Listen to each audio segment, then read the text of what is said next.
Hey everybody, welcome to the weekly coaching recap where I take 10-ish minutes to share with you the highlights from the weekly open coaching and mentorship call that we have over in Misfit to Maverick. If you are a member of Misfit to Maverick, continue to share your questions and insights below. Bring all these conversations back into Basecamp. And if you're watching this on my YouTube channel or as part of my email community, I hope something I have to share helps you on your coaching journey. What we do during these sessions is we capture insights on little digital Post-its on something called a Jamboard. And so I will be referencing those Post-its as I reflect on some of the highlights that I hope help you. So the first one that caught my eye this morning as I was reviewing things, someone wrote down, make cookies before you know people want them. So what this was in reference to was the idea of creating, there's an idea I teach called date, time, and place, where you pick a date, you pick a time, you pick a place to host something, whether it's a workshop, you're facilitating a conversation, you want to do it's a gathering of multiple people that you can then extend invitations to so that you're in the work, so that you're actually talking with other humans and practicing your craft. So for me, one of the things that I used to do is there was this local cafe that I really enjoyed. And I was like, I would like to just host a free workshop here Wednesdays at 10. And I approached the owner and I said, would it be okay if I invited people to join me? And she said yes, because why would she turn away the business? Everyone was going to be buying coffee or a pastry or something. And I gave them a name. I called them Conscious Talks. And I had this thing that I committed to doing. Wednesdays at 10, I was going to show up at this cafe for a conscious talk. Every week I was going to pick a theme. I was going to pick a new idea.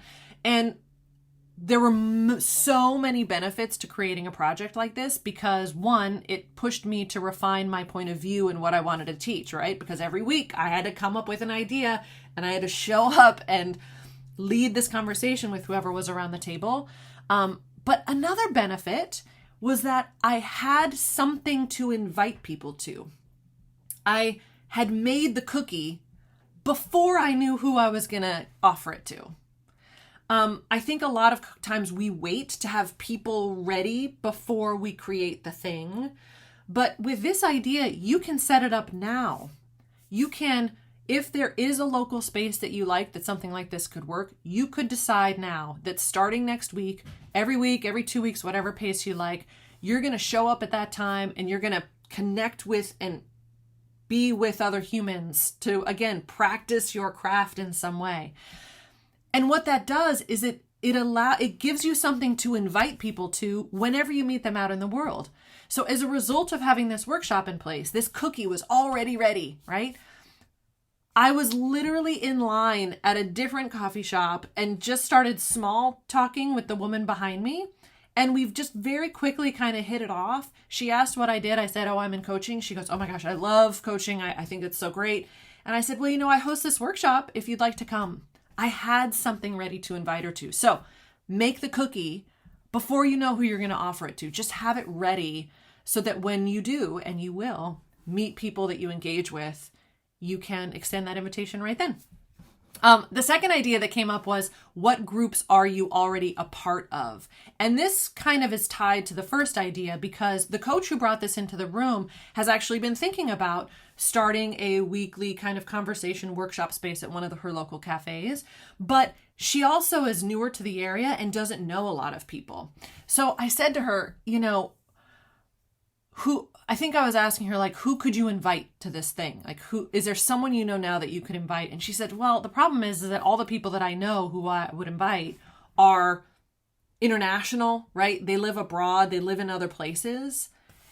And I think it's just if you are connected to a group of people already, a community center, a place of worship, a group of people, a women's group. Another woman on the call was like, oh yeah, my women's group.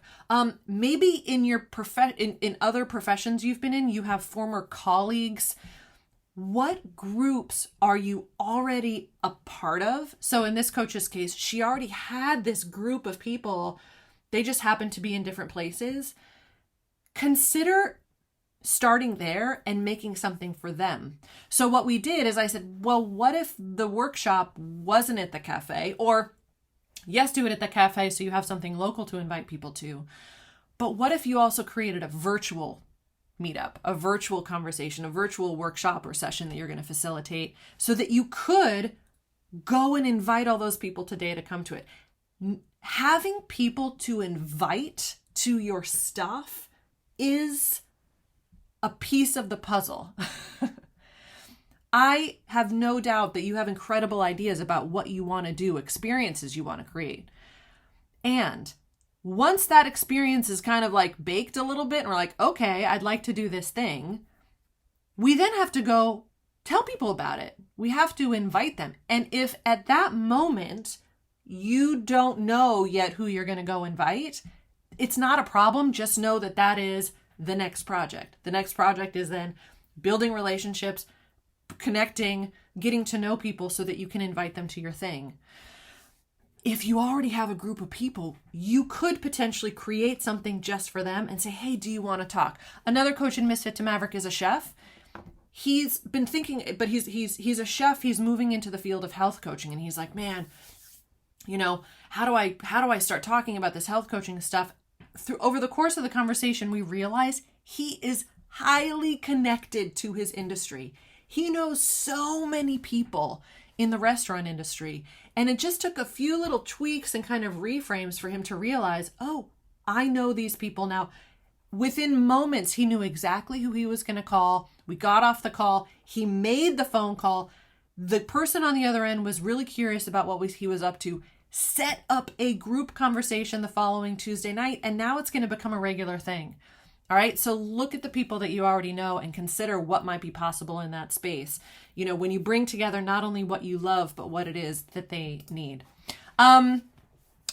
Let's see. Oh, okay. And then I think the last one I'm going to be able to get to today is the experience of being a part of a networking group. Now, I don't know about you. I recognize that networking is one of those things that can feel kind of, but there is a lot of value in signing up to be part of some kind of networking lunch group. One, it forces you to practice talking about yourself.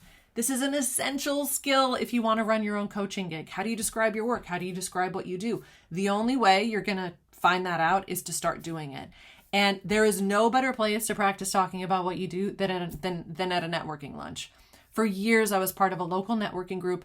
Every month, I would go to the lunch. It was fine, and I knew what it was, and I was like, all right.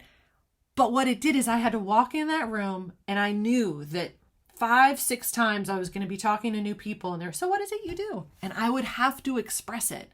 And what feels kind of awkward and clunky at first gets better as you go along. You are in the field. You are in the territory. You're not just thinking about what it would be like to have to describe your work to someone. You're actually doing it.